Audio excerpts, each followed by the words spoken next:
Umefika kituo cha UK Swahili. Tuna tafsiri na kufasiri Kiswahili. Na hapa leo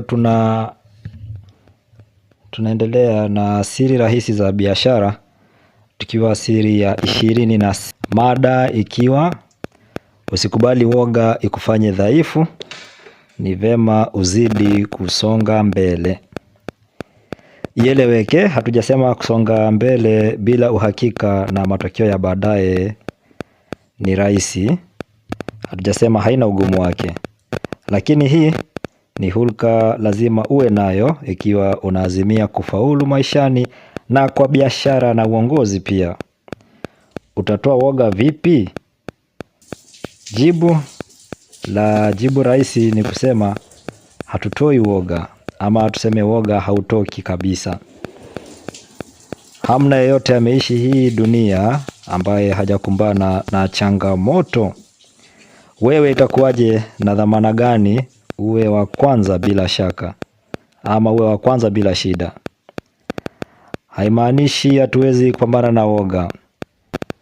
Wachache wajasiri huwa wameng'amua siri ya kujua woga wao ni upi, sio kutoroka au kufukunyua. Ujasiri ni kuzidi kusonga na kuendelea wakati unajua fika unaogopa. Kwa mfano, wanariadha wanaotumbukia kwa maji baada ya kuruka urefu wa mita 30 kwa ubao. Ukiangalia hizo video utagundua mikono yao huwa wameinua, huwa inatetemeka. Sijui ama ina maana sawa na wewe inatetema kwa woga. Miguu yao pia taswira ni ile ile. Lakini takriban sekunde kama 3 hivi kabla ya kujirusha majini, mwili mzima husimika na kuwa dhabiti. Woga wote unaishia kwa sauti ya chubwi kwa kupotelea majini.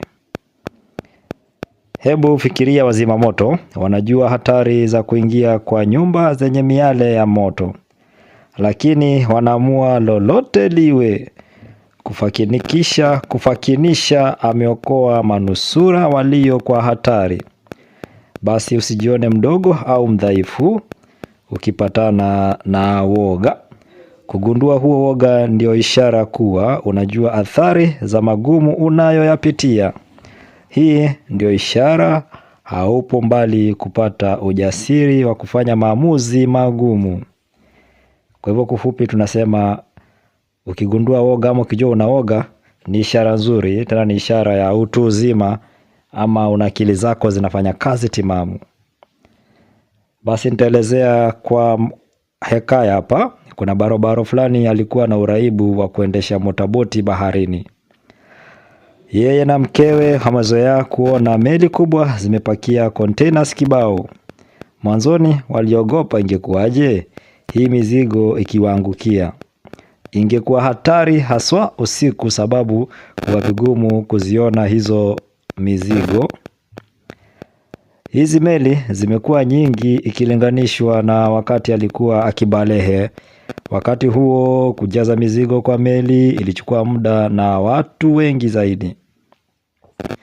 Na wawekezaji walipata hasara wakati mizigo yao ilianguka na kupotelea majini.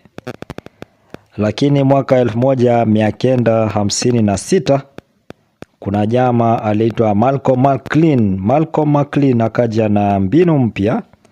Alivumbua containers za kisasa. Kampuni yake ilipakia mizigo viwandani.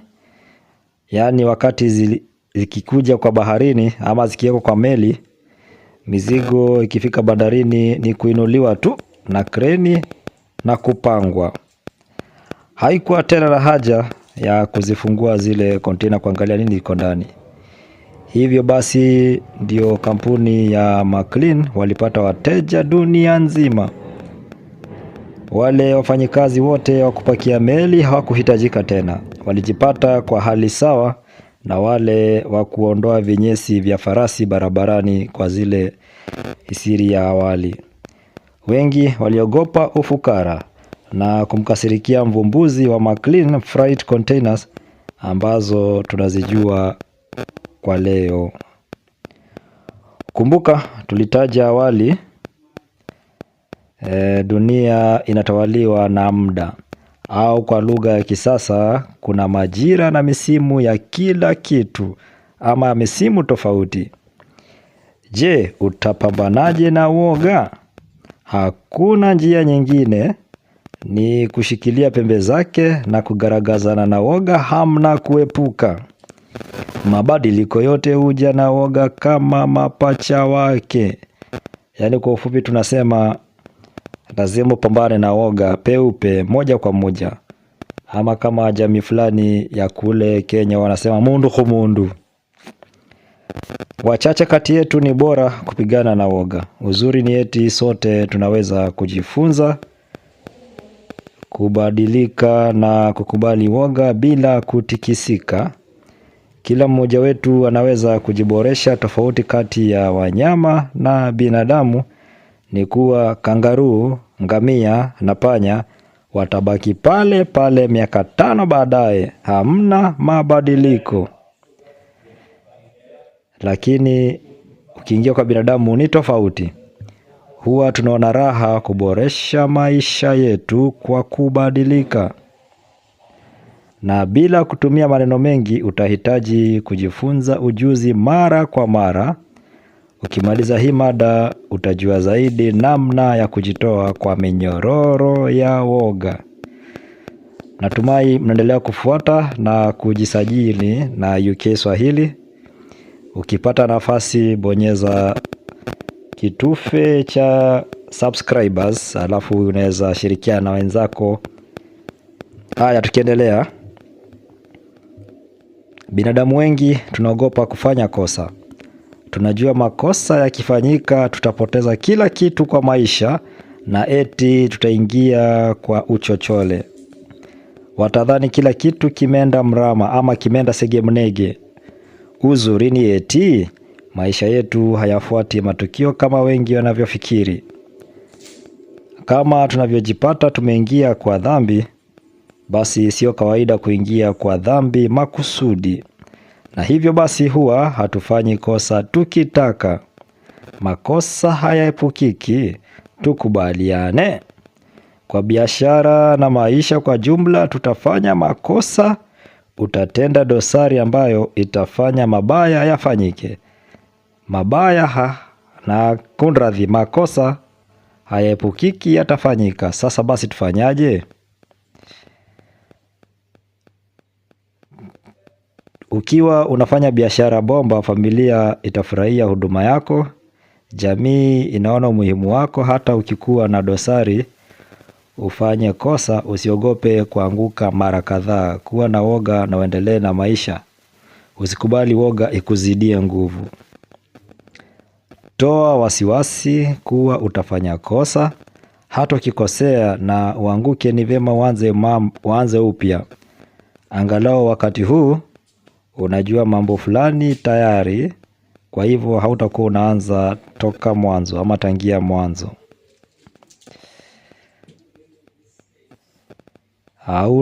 Natumai tumeelewana.